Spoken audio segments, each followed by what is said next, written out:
Hey, I'm Kat, mom of 3 and founder of Ritual, the company setting a new standard in the supplement industry. When I was pregnant with my first daughter, I remember staring at my prenatal vitamins and thinking, what's in this stuff? All I found were vitamins high in heavy metals, synthetic colorants, and lacking in the very essential nutrients we need. I believe women deserve to know what they are putting in their bodies and why. So at 4 months pregnant, I quit my job to reinvent the prenatal vitamin. We scoured the world for the best quality ingredients, backed by clinical studies and third-party tested for heavy metals and microbes. And this year, we were awarded the Purity Award from the Clean Label Project, the supplement safety certification that tests for 200 harmful chemicals and toxins. With Ritual, you'll know where your ingredients come from and why we use them. Join our family of skeptics with 40% off your first month when you visit ritual.com/podcast. To whoever this may impact, sometimes our lives have to be completely shaken up, changed, and rearranged to relocate us where we're really meant to be. Sometimes change feels like loss, transformation is scary, and sometimes, to discover the best version of ourselves, we must let go of absolutely everything holding us down. Welcome to I Missed Me, your new safe space. I Missed Me's purpose is to help people all around the world to come back home to themselves. It is a healing self-growth podcast that encourages people to dive deep into their emotions, heal their traumas, and ultimately love themselves. My name is Mafian Sures. I am your host, and I hope to be a part of your healing journey. Lux presents Hollywood.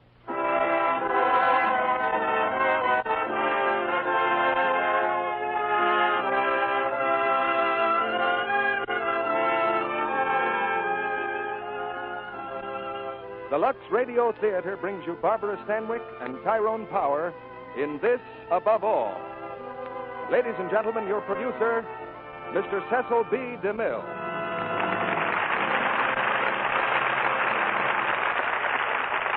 Greetings from Hollywood, ladies and gentlemen. Once more, it's opening night in the Lux Radio Theater, but a new kind of opening night, without benefit of searchlights or brightly lit marquee. Like Broadway's Great White Way, Hollywood Boulevard's Neon Lane is dimmed out for the duration. But there's no dim out on glamour and adventure inside the Lux Radio Theater tonight, as we present Tyrone Power and Barbara Stanwyck in the 20th Century Fox drama, This Above All, based on the novel by Eric Knight. It's the first great love story to come out of this war, the story of an English soldier and a girl in uniform who gives him the fighting heart to do his duty. You'll hear Barbara Stanwyck as that girl, and Tyrone Power in the same part he played on the screen, the soldier just back from the terror of Dunkirk. This, above all, is what the critics call an important drama, and what the public calls great entertainment. And don't be backward about telling us what other plays and stars you'd like to hear, because you are the real sponsors of this program, you and Lux Toilet Soap. You and Lux have been raising the curtain here for 8 years now, and as we go into our 9th season, we renew our pledge to bring you the best entertainment America can produce, the newest plays and the finest dramatic artists. There's a reserved seat in this national theater for everyone, and the more the merrier. Your season ticket is that familiar cake of Lux Toilet Soap, and again, the more the merrier. And now for the 9th consecutive year, the thrilling moment arrives, as the curtain rises on the first act of This Above All, starring Tyrone Power as Clive Briggs and Barbara Stanwyck as Prudence Cathaway.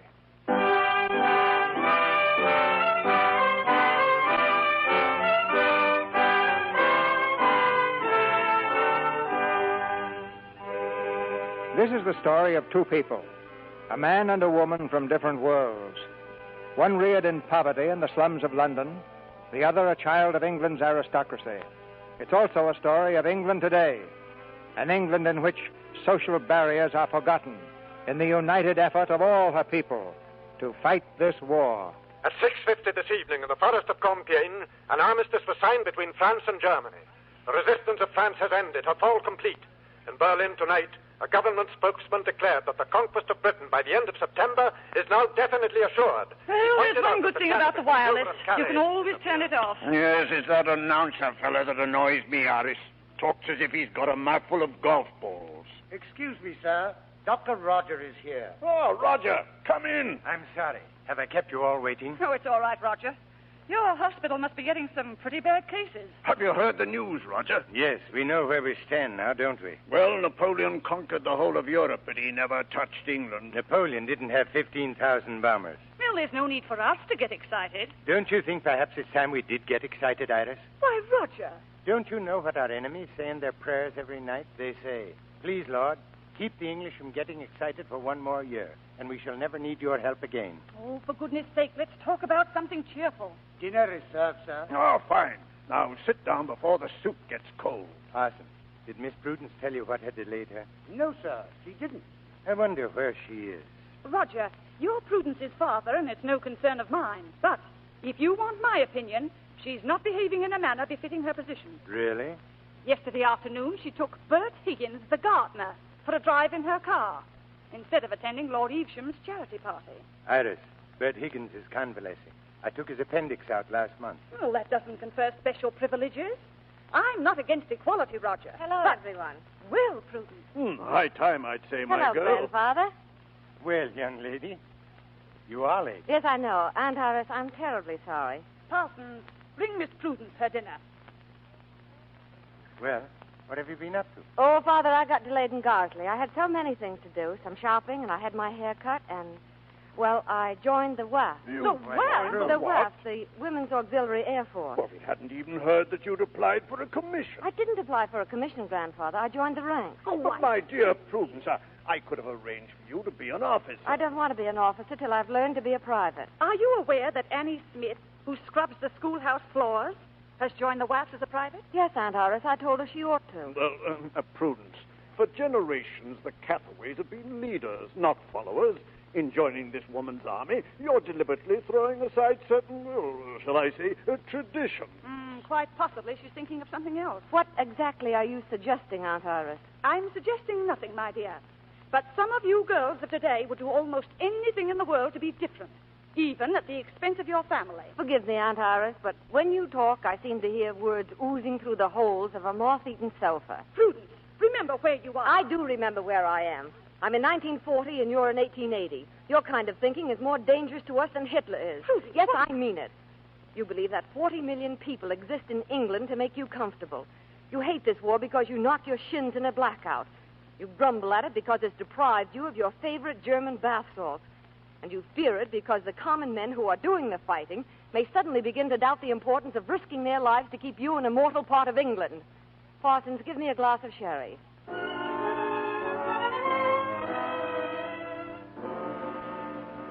Jane Lindsay. Here, Sergeant. Rose Johnson. Here, Sergeant. Prudence Catherway. Here, Sergeant. Violet Worthing. Here, Sergeant. Company dismissed.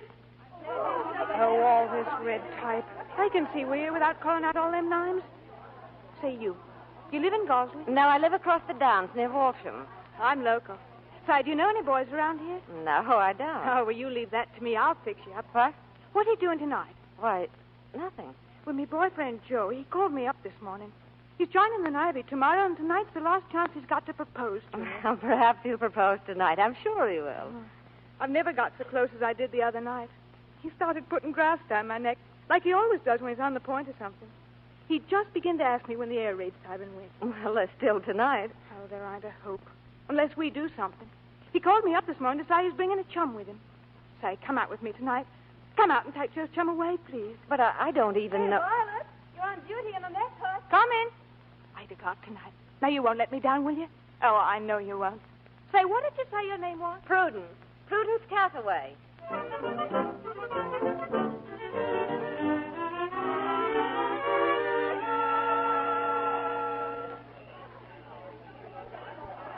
That you, Joe? That you, boy? Here we are. Oh, you've got a friend, eh? This is my chum, Prue Cathawaye. Prue thought she'd like to take a walk. Well, it's fine. This is my chum, Clive Briggs. Oh, pleased to meet you, Mr. Briggs. How do you do? Good evening. Well, shall we have a stroll? Come on, Joe. This ain't a cook's tour, all trooping around in a bunch. See you back here at 10 o'clock. Now, be good, you two. Yeah, see you right here. 10 o'clock. Well, we're stranded. And in the dark, too. Is that what they usually do with you when you come out with them? I don't usually come out with them. Oh, I beg your pardon. You're a very superior wife, aren't you? I'm not in the least superior. As a matter of fact, I came to help a friend. Or didn't you realize that Joe and Violet happened to be in love? I didn't. And to be honest with you, I'm not in the least interested in Joe or Violet. Listen. They're bombing Dover. It may be Canterbury. Oh, it's farther north, over the Thames estuary. They're going right through to London. They'll be bombing our camp one of these days. Don't worry, they're not going to waste bombs on a WAF camp. Why not? My dear girl, don't you realize that a big bomb costs £1,000? We could go around the world on the price of one bomb. We'd need a bomb each to do it well. Waste, doesn't it? Bang goes another trip around the world. Cigarette? Thanks. Hey, tell me, what's the English aristocracy doing in the ranks of the WAFs? I don't know what you mean.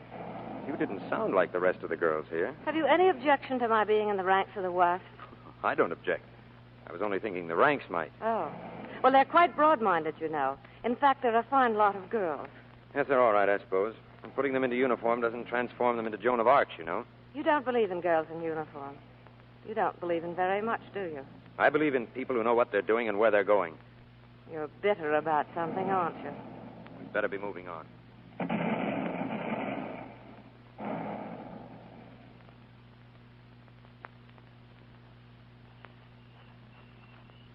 It's almost 10. We'd better say good night. Shall I see you again? I don't know. How about Saturday in the afternoon? I can't promise. I may be busy. I'll wait for you in the square by the statue. Suppose I can't come? If you can't, it won't make any difference. Well, at least you tell the truth. Good night.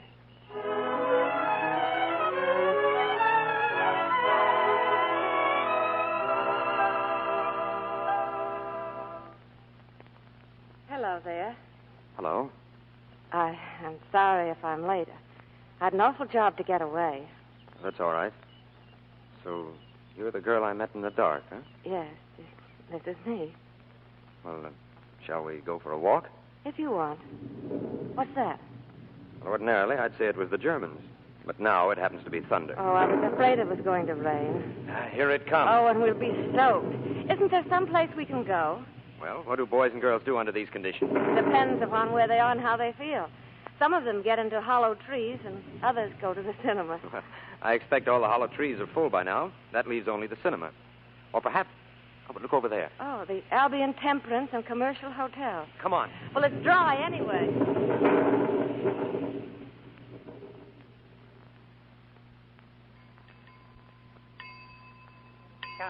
Come in. What is it? We want a room, please. Yes? Yes, we want a room where we can have a fire lit to dry these things and have some tea sent up. We don't have no room. No, but we only I say we don't have no room. This ain't the sort of place you want. I got my reputation to keep up. Reputation? I'll say you have, you dirty little pipsqueak. The first thing you need to do is open the windows and let the smell out. Then open your mind and let the smell out of that. Clive, let's go. Gladly. People think they can get away with anything today. Well, this is a different kind of hotel. Phew. I'm sorry. Don't think of it. Well, I can't help thinking of it. It made me feel suddenly dirty. Well, I suppose he's fighting the war in his own way. Still raining. Well, where do we go from here? Well, we're not having much luck. Might as well walk to keep warm. We might pick up the bus on the way. Oh, look, there's a shed. We can watch for the bus and keep dry at the same time. Let's make a run for it.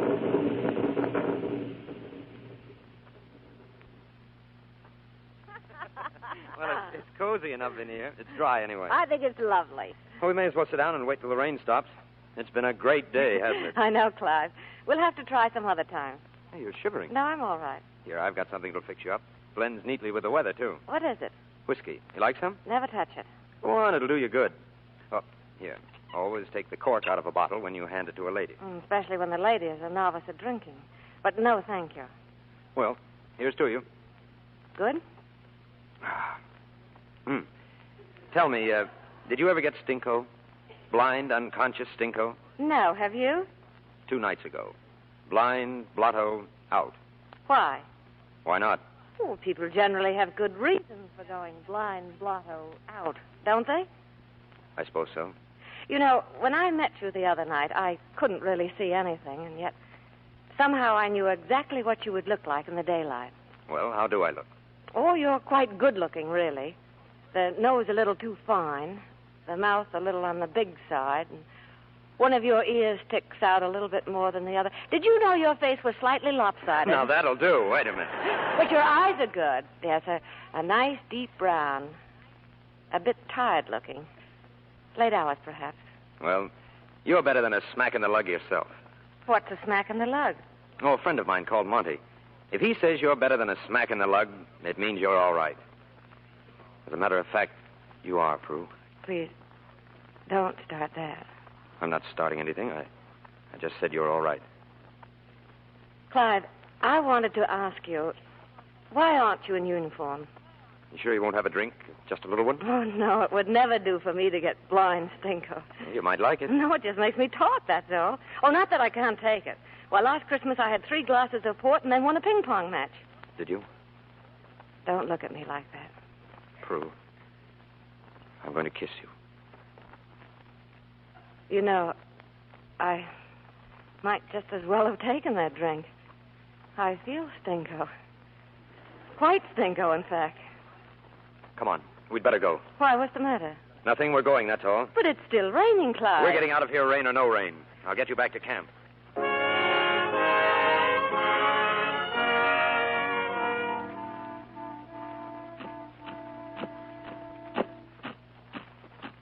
Ward, halt! The bus will be here in a few minutes. Take your kit bags over there.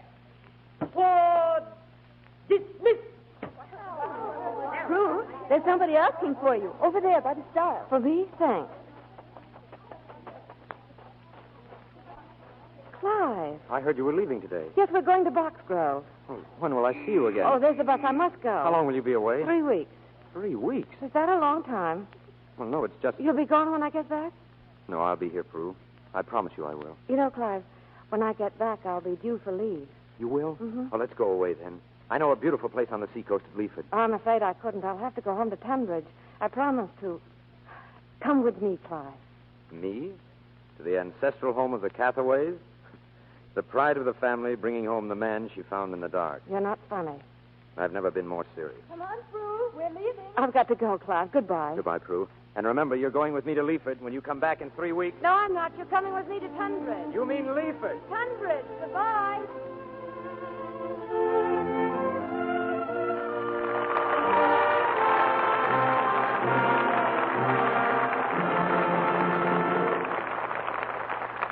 In just a few moments, Mr. DeMille and our stars, Barbara Stanwyck and Tyrone Power, will bring us Act Two of This Above All. And now, here's a young man and his girl tuning in for a little dance music. Ah, here we are, Betty.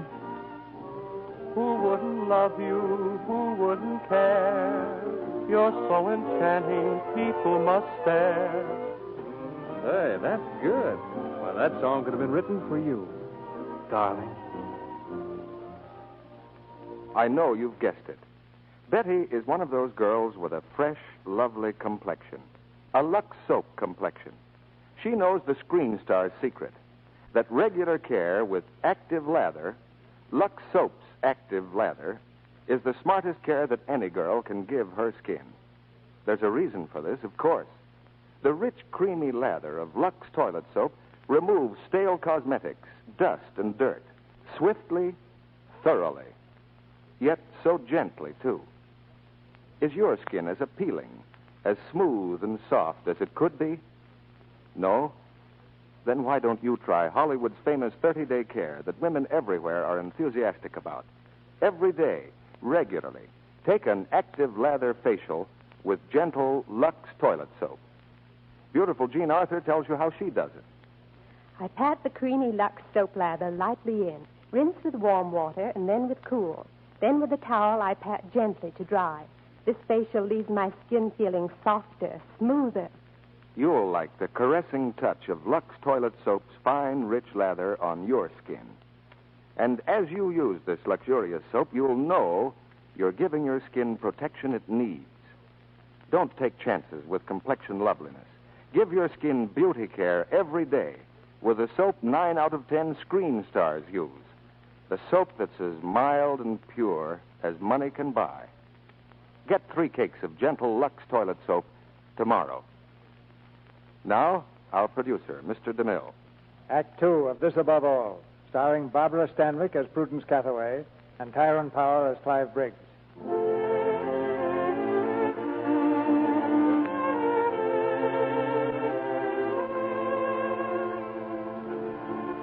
Prudence Cathaway's first leave. Over and over, she's told herself that she must go home, that her family's waiting. And now, almost against her will, she finds herself on a train going in the opposite direction with a man she hardly knows. I haven't seen you with your cap off before. Let me look at you. Well, my hair really needs a wave. But in the wax, the girl can't really attend to her coiffure. Honey top. It's very pretty. No. Prue, for 6 whole days we can forget about the war. Everything. 7 days, really. 6 nights and 7 days. All Sunday, all Monday, all Tuesday. Mm-hmm. Prue. Clive, if someone should come in. He'd see me kissing you. Clive. Oh, look, we're passing a watercress farm. We used to have one when I was a little girl, and I adored it. Did you know you could grow mustard and cress on old pieces of flannel? One of our gardeners used to do it. One of your gardeners? Mm-hmm. How many gardeners precisely do you have? Well, we had 5. 5. And when you were a child, you had 6 nurses and 10 rocking horses, I suppose. What on earth did you want 5 gardeners for? We didn't want them. The garden did. 5 gardeners. Oh, you talk like one of those Hyde Park tub thumpers. Who do you suppose keeps this blessed land in decent condition if it isn't the poor tax-bled landowners? You know, Prue, you're very pretty. Tall, slim, and cool. But you're a stranger. I met a waif in the dark, and I haven't got a gardener to my name. Oh, why do you punish yourself, Clive? You ask me questions. How big is our house? How much land have we got? And when I tell you, you look at me as if a fireproof curtain had come down between us. What does it matter? Oh, darling, nothing matters. We're on a holiday for 6 long, wonderful days, and you're very beautiful. Well, that's better. A moment ago, I was only pretty, and now I'm beautiful. We're getting along nicely, aren't we? Very nicely.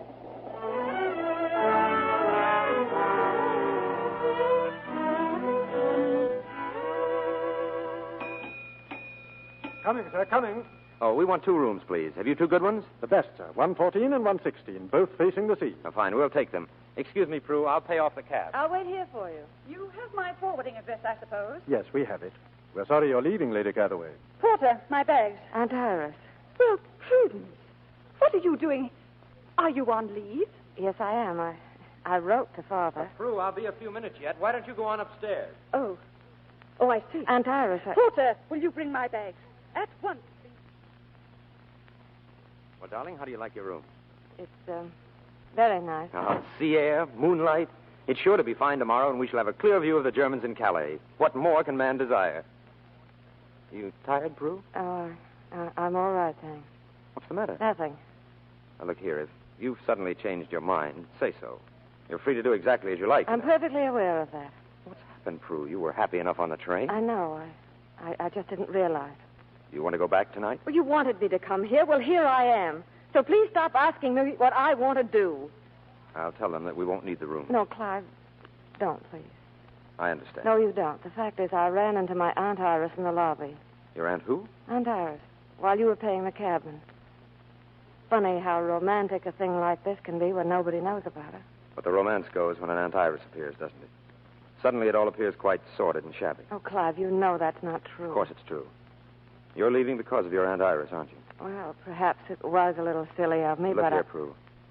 Do you feel you're doing anything wrong being here with me? No. We're not doing anything to be ashamed of. Then your only reason for leaving is because of what this aunt of yours might think. Well, You're the one that decides. Shall I ring for the porter to take the bags? Or do we send for supper? I am famished. So am I. Supper it is.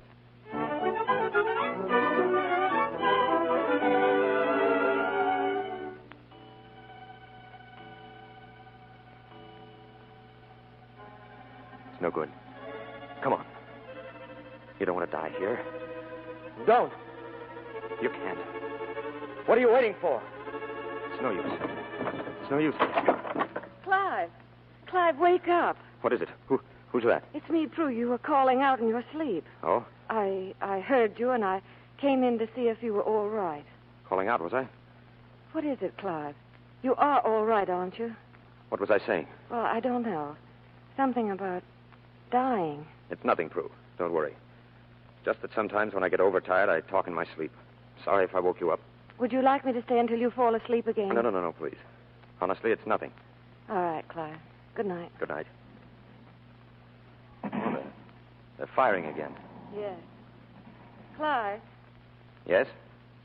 you were in the army, weren't you? Yes. Why didn't you tell me? Why should I? We're on a holiday, and anyway, I'm out of it now. Were you wounded? No, I was ill. Is that all? I can hear the planes. I'd say there's half a dozen flying quite low. How can you tell? By the sound. You learned that in France. Oh, please, Prue. What was it like, Clive? You won't be satisfied till I tell you, will you? Well, it was dirty, foul, disgusting. Do you want any more? Not if you feel like that. Well, how did you expect me to feel? Proud. Proud? I'm proud that you were there, Clive. Oh. What's that? Shrapnel. I'm afraid I'm not very brave. Come here. Sit here next to me. You are brave. And very beautiful. It's funny, isn't it? Supposing they dropped a bomb. Supposing I was killed and they found me in the room of a strange man. I shouldn't let you down. I'd go into your room. But if you were killed, too. Both of us, just as we are now. Then we'd both be dead and we would... That was a bomb. The closer it was, the safer we're going to be from now on. It's 1 in a million for 2 bombs to land on the same spot. It was worse than this at Dunkirk, wasn't it? It was 100 times worse. Clive, Yes? I'm so glad you were there. Good night. Good night.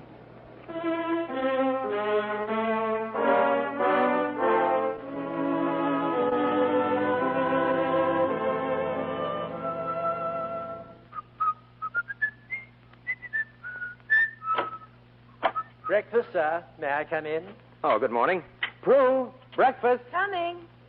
Well, what happened? Much damage last night? A direct hit on the old skating rink, sir. But as the town council was going to pull it down this winter, the Luftwaffe saved the taxpayers £100. Mind the coffee pot, sir. Oh. Breakfast. Oh, Clive, it looks so good. Good morning. Feeling better this morning? Mm-hmm. Are you? Oh, I slept like a top, finally. Sit down. Oh, soldiers never die. Listen. Never die. That'll be Monty. I'd know that voice anywhere. Your friend? I'll go back to my room. What, Jimmy, old cock spatter? Hello, Monty. Oh, sorry, Nipper. I didn't know you had company. I didn't expect to see you, Monty. Yes, I got leave, and then I heard you were here, and this is Prudence Cathaway, my friend, Monty. Pleased to meet you, miss. Good morning. Won't you sit down, Mr... Oh, might as well call me Monty, miss. Everybody else does. Well, you'll want to be dressing, Prue. Oh, don't you mind me, miss. Look here, Monty. As a matter of fact, this is her room. Oh, sorry, miss. My error. Now, would you like to come along and see where I sleep?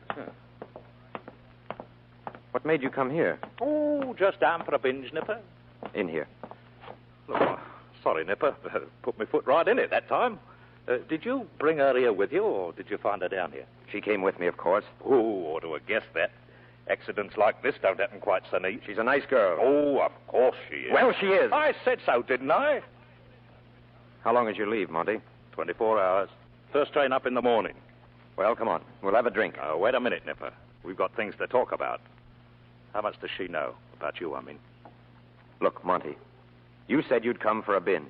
All right, we'll have a binge. Now come and have a drink on me. Okay. On one condition. Dinner tonight's on me.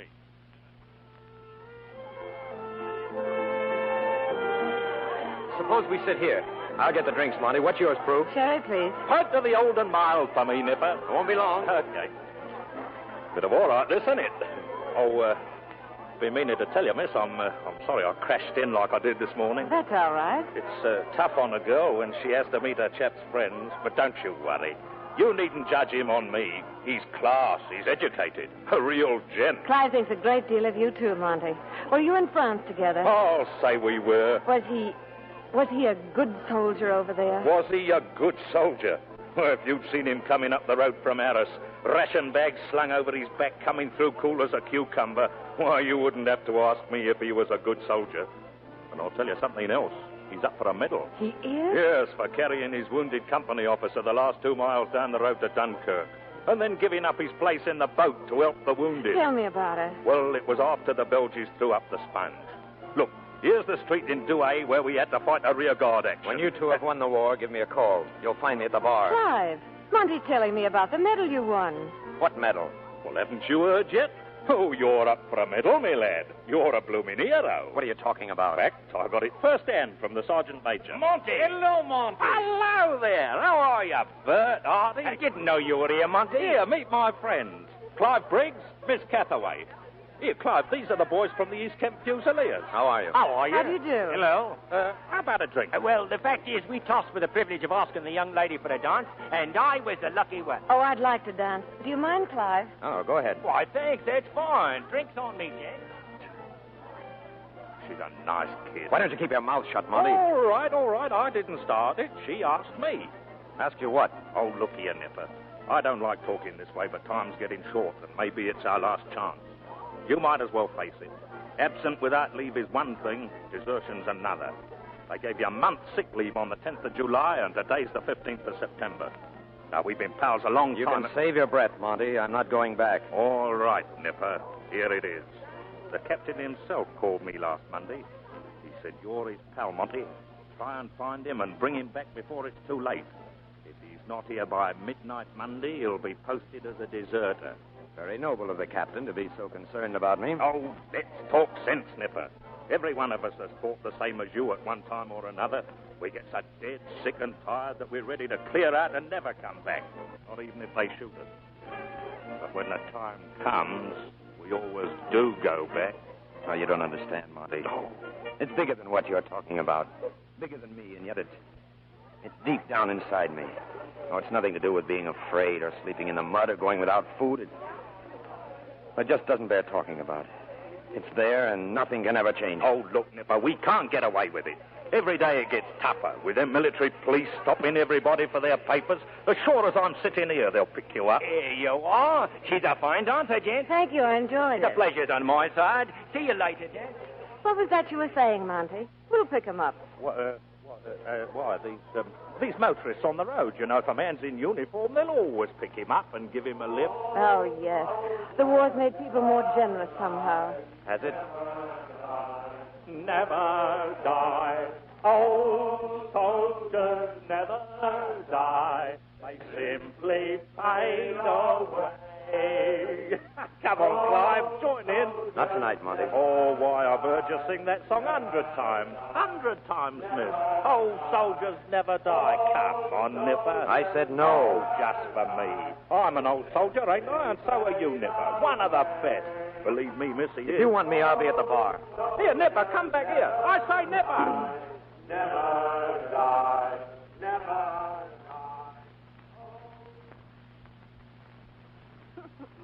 Monty seemed a bit wobbly tonight.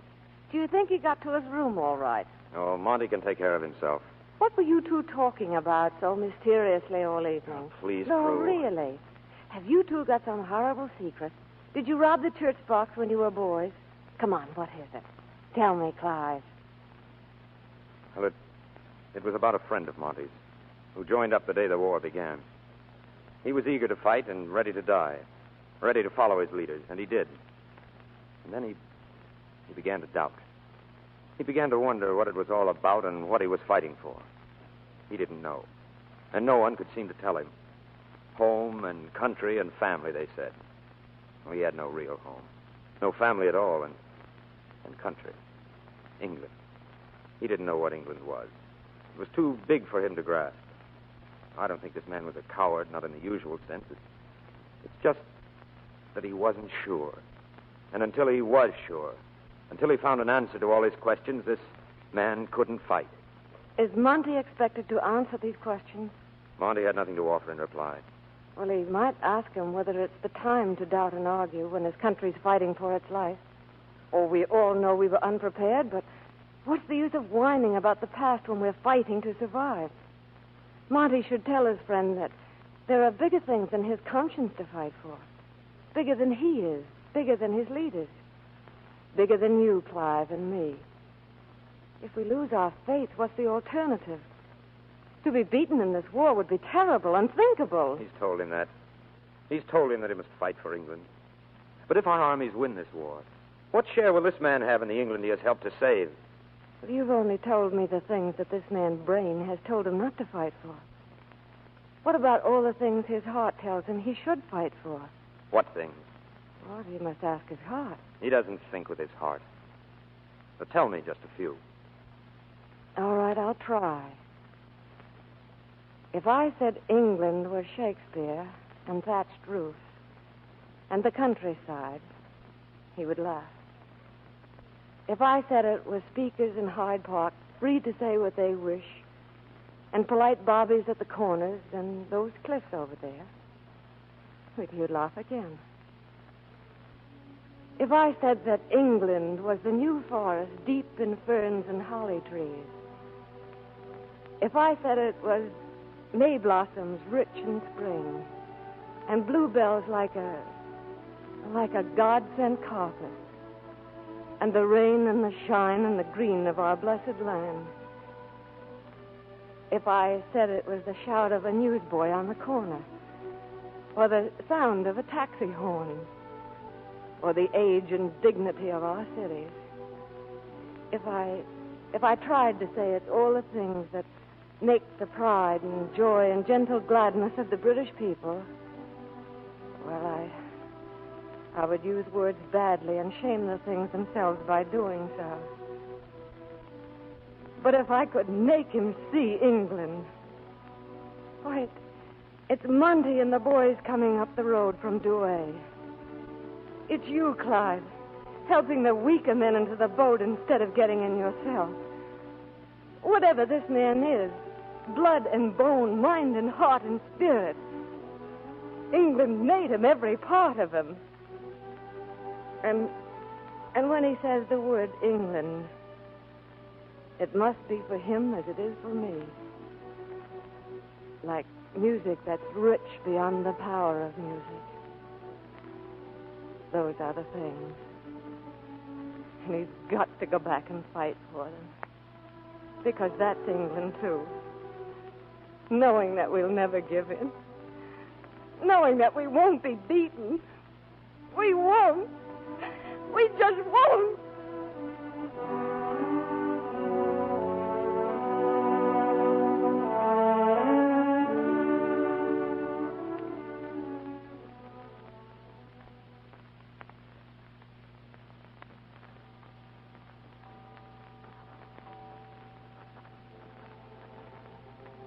My dear Prue, I would no more attempt to destroy what you believe than I would tell a child that Father Christmas did not exist.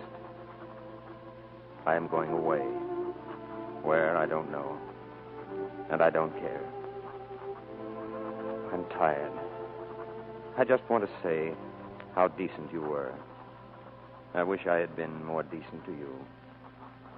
Our coming from the darkness into the light of knowing each other was very, very sweet. Shall we meet again after all this is over? I hope so. Goodbye, my dear. Bye.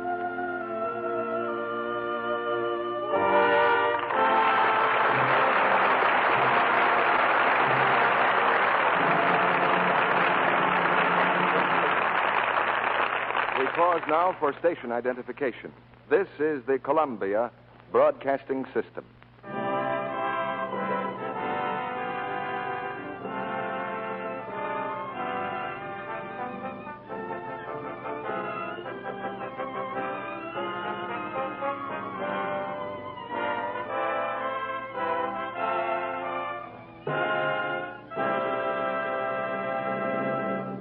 After a brief intermission, Mr. DeMille presents Tyrone Power and Barbara Stanwyck in Act 3 of This Above All. And now here's our Hollywood reporter, Libby Collins. Welcome back to our Lux Radio Theater, Libby. I suppose you're just as busy as ever keeping up with the stars. Well, just keeping up is a full-time job these days. Now, take Rosalind Russell, for instance. Any day, Libby. She's one of my favorite stars. You have millions agreeing with you there. Well, at present, Rosalind's making a picture in which she plays the part of a girl flyer on a secret mission in the pre-war Pacific. Sounds like a pretty exciting role, Libby. Yes. And when she's finished the picture, there's another thrilling job waiting for her. And that is? Well, she's been asked to resume entertaining at the Army and Navy post, and she may even tour the Pacific in reality, just as she does in make-believe in her picture. Well, Libby, that would be something. wouldn't she be a heartwarming sight to our boys out there? Rosalind's a real beauty, with her dark hair and eyes and lovely, fresh complexion. It's a real Lux complexion. Rosalind says she always uses Lux toilet soap for daily beauty care. And I know some cakes of smooth white Lux soap will go with her on that tour. More than ever these days, Lux soap is important to give precious complexions quick, effective care. Yes, Libby, it's a fact that Lux soap has a leading role in the daily beauty ritual of many of the loveliest ladies in the country.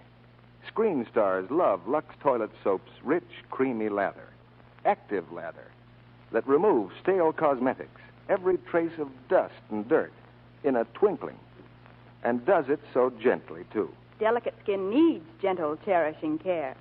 And 9 out of 10 Hollywood stars use Lux toilet soap. Now, there's a beauty tip for smart women everywhere. Thanks, Libby, for bringing that valuable beauty hint to the ladies in our audience. And here's another I'd like to add. Lux toilet soap is thrifty, too. This luxurious soap costs you so little. Why not get 3 cakes of Hollywood's beauty soap tomorrow? Now, Mr. DeMille returns to the microphone. Curtain rises on the third act of This Above All, starring Tyrone Power and Barbara Stanwyck.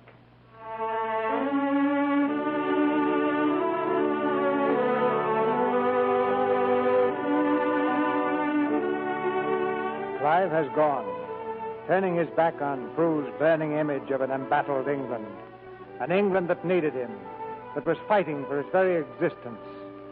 A fugitive, wanted by the military police, forever in flight, and tortured by the conflict in his own heart, Clive is a man without a country, an outcast in his own land. Here, what's all this? Are you? Wake up! What are you doing here? What? What are you doing in my barn? Oh, I slept here. I'm on a walking trip. Walking, eh? Where's your haversack? You can go for a walking trip without a haversack, can't you? You'd better come along and explain yourself. There's a spy loose around here. Oh, don't be silly. You're coming with me, do you hear? Let go, you fool. No, you don't, you dirty spy. Hey, let's go with that pitchfork. Ow!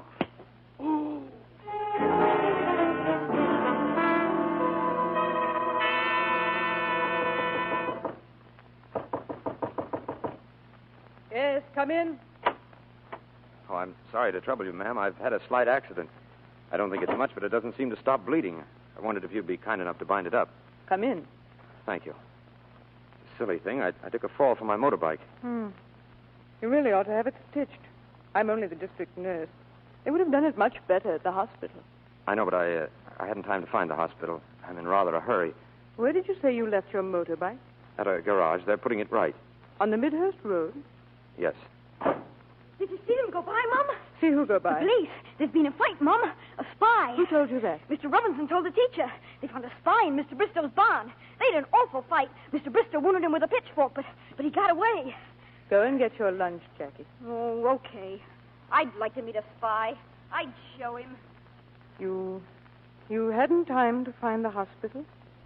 No. It's on the Midhurst Road, half a mile from here.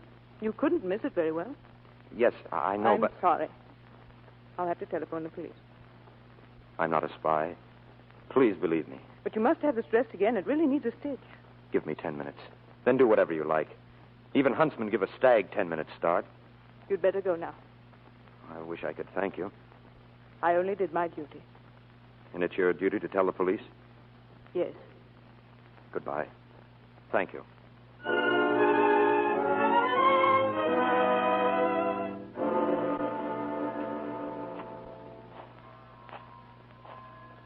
Morning, Rector. Morning, Officer Tompkins. Lovely head you have this year, Rector. Thank you, Tompkins. But haven't I missed you the last 2 Sundays at services? Well, sir, truth is we've been rather busy lately. They say a lot of German spies come over with our chaps from Dunkirk disguised as Tommies. We got word of a young fellow acting peculiar in Midhurst yesterday. But all they had against him was a wounded hand. Well, goodbye, sir. Don't forget the police concert. I'll be there. Goodbye. It's a long way to Tipperary. Don't be frightened, Rector. I'm not a German spy. You can search me for weapons if you like. What are you doing here? Hiding. If you're not a spy, may I ask why you're hiding? I'm a deserter. You look tired. I'm going to have my tea. Would you care to join me? Well, thank you. I would like a cup of tea. This way. Don't walk on the graves, please.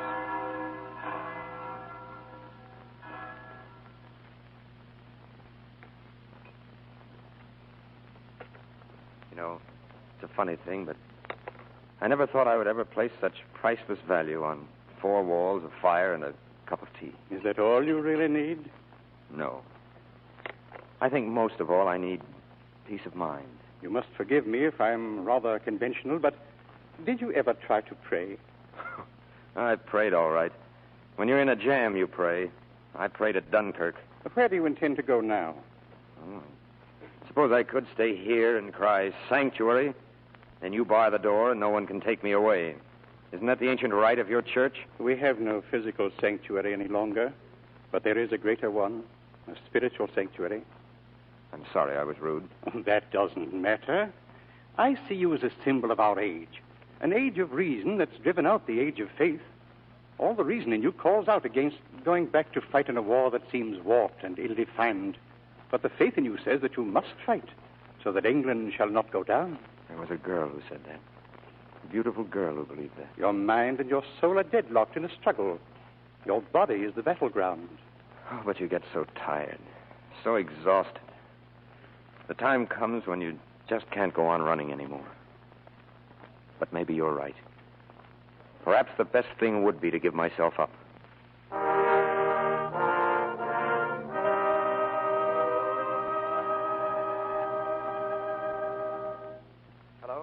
Hello, is this number 14, Waff Camp Gosley? Yes, it is, sir. I've been trying to reach Prudence Cathaway. Will you please... She's coming to the phone now, sir.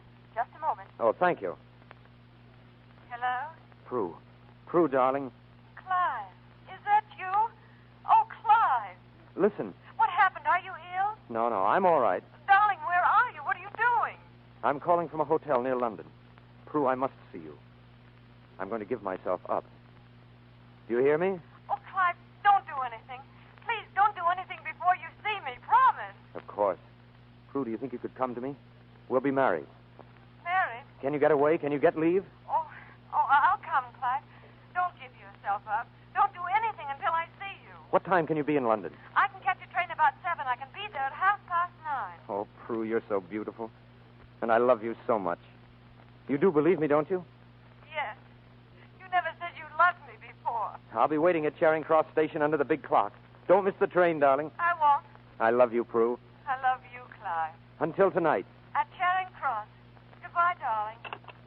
That'll be 1 and 6 for the call, sir. Oh, here you are. And there's a policeman wants a word with you, sir. One moment, please. Your identity card. Well, sir? I haven't got one. I'm a... You'll have to come along with me to headquarters.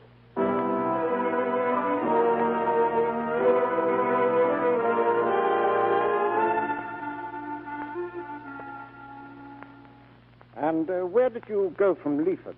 I'm not sure. I traveled by night. I don't know the places. I see.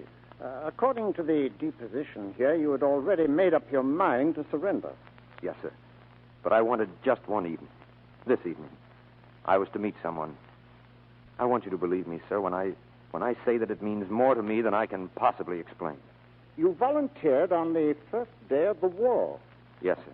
Arras, Dunkirk, mentioned twice in dispatches, recommended for the Distinguished Conduct Medal. I don't quite understand. I tried my best to fight, sir, until I just couldn't fight any longer. Sir, I know I have no right to ask any favors, but I'm ready to take whatever consequences there may be for my past conduct. But will you trust me, sir? I give you my word of honor that I'll be back here in 2 hours. Sergeant Graves? Yes, sir? Sergeant, I'm giving this man leave until 12 o'clock. Yes, sir. I don't know how to thank you, sir. I'll be here, I promise. There it starts, sir. Looks like Jerry's with us again. Yes. I'm afraid our young friend may have some difficulty in keeping his appointment.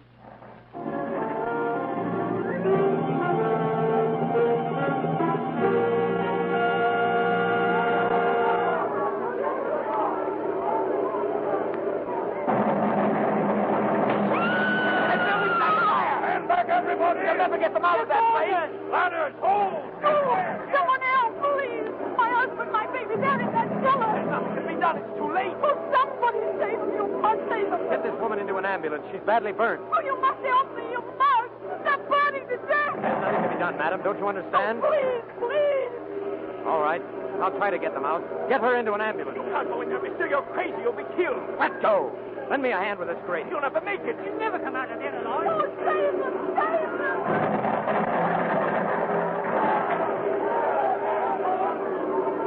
There he is coming up now. He made it. Give him a hand. Here, quickly. Take the baby. I'm going down for the man. He's unconscious. Wait. That wall's going to collapse. Come back. Look out.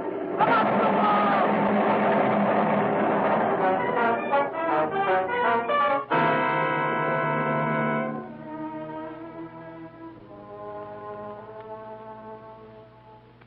Father, how is he?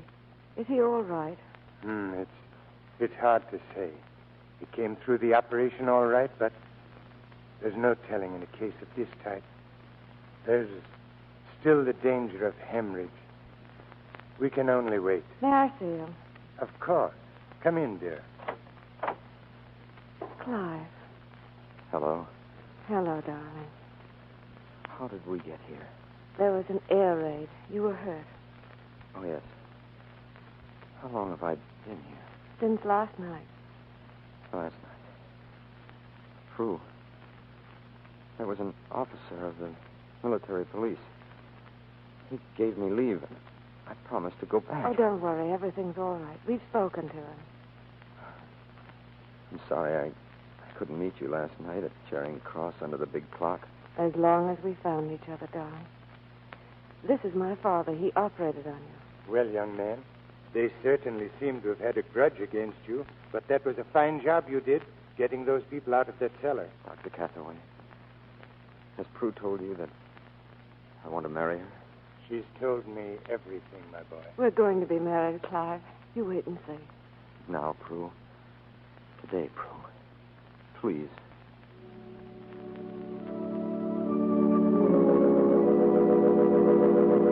And what God hath joined together, let no man put asunder. I now pronounce you man and wife.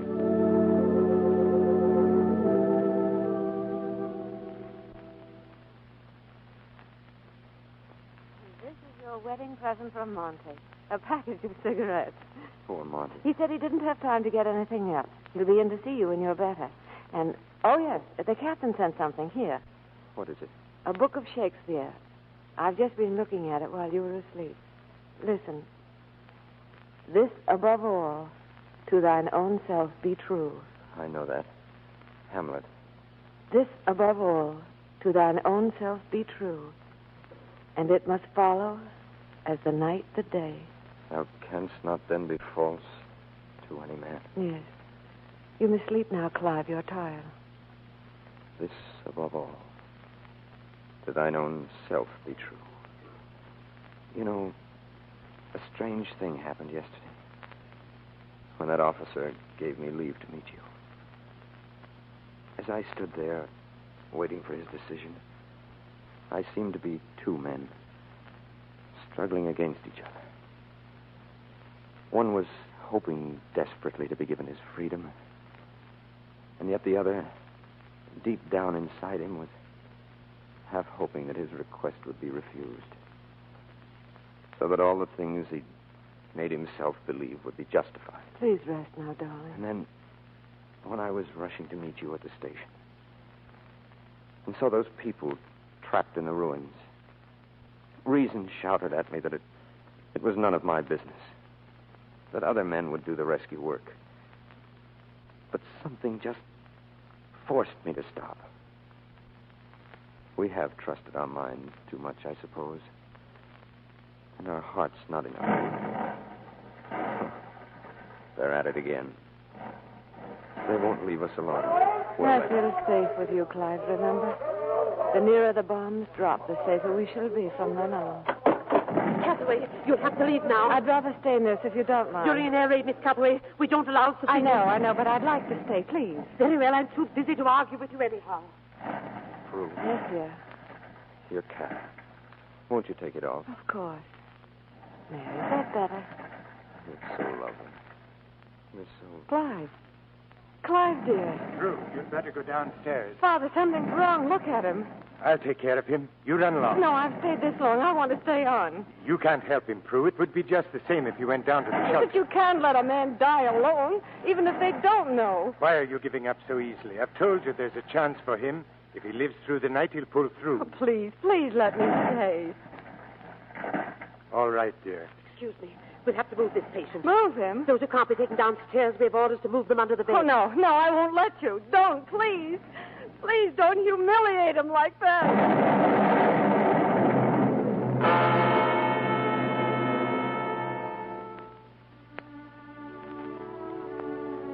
Prue? Yes? The raid. They've gone, haven't they? Yes, they've gone. It's morning, dear. But you won't leave me. No. Do you feel better, darling? Yes. I'm better. I feel clearer. You know, Prue, I've been thinking. When this is all over, it's going to be a different world. Yes, darling. You were right, Prue. We'll win this war. I'll help to win it. I'll do everything I can. We'll win the war. And then, with God's help, we'll win the peace, too.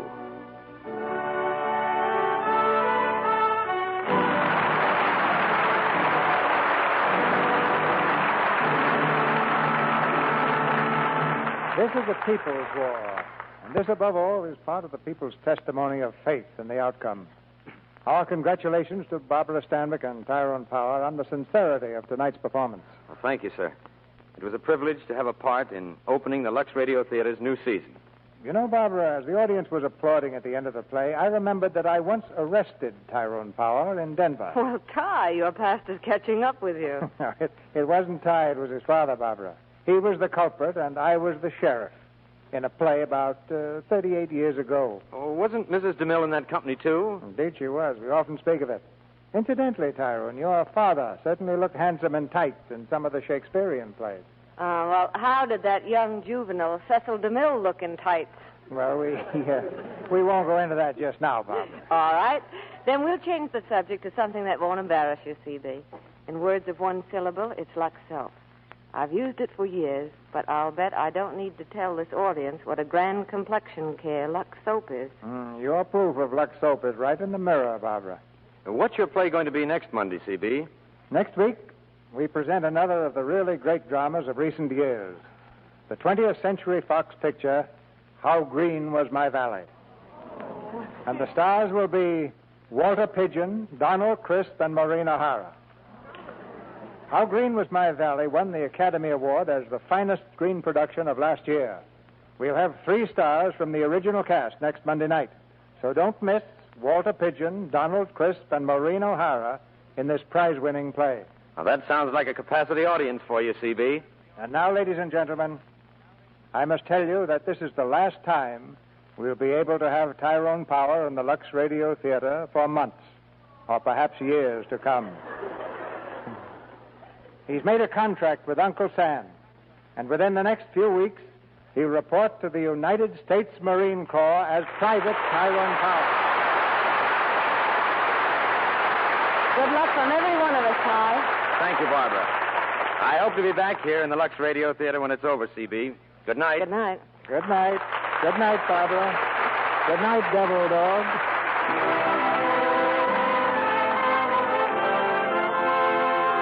Our sponsors, the makers of Lux Toilet Soap, join me in inviting you to be with us again next Monday night when the Lux Radio Theater presents Walter Pidgeon, Donald Crisp, and Maureen O'Hara in How Green Was My Valley. This is Cecil B. DeMille saying good night to you from Hollywood. Barbara Stanwyck is now making the Universal picture Flesh and Fantasy. Tyrone Power appeared tonight through the courtesy of 20th Century Fox Studio. His latest picture is The Black Swan. Heard in tonight's play were James Kirkwood as Roger, Stuart Robertson as Monty, Claire Videra as Iris, Norman Field as the Rector, and Frederick Warlock, Josephine Gilbert, Vernon Steele, Herman Waldeman, Thomas Mills, Verna Felton, Charles Seal, Barbara Denny, Colin Campbell, Bruce Payne, Eric Snowden, Fred Mackay, and Billy Roy. Tune in next Monday night to hear Walter Pidgeon, Donald Crisp, and Maureen O'Hara in How Green Was My Valley.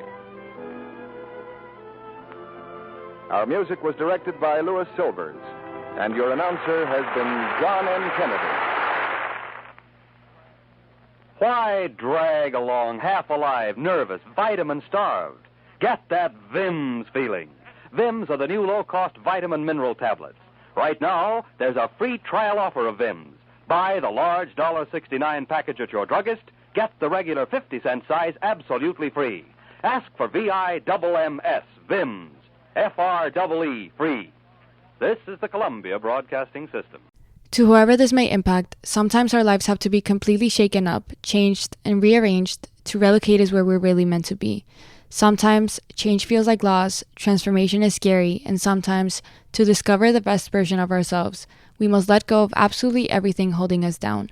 Welcome to I Missed Me, your new safe space. I Missed Me's purpose is to help people all around the world to come back home to themselves. It is a healing self-growth podcast that encourages people to dive deep into their emotions, heal their traumas, and ultimately love themselves. My name is Mafia Ansures. I am your host, and I hope to be a part of your healing journey.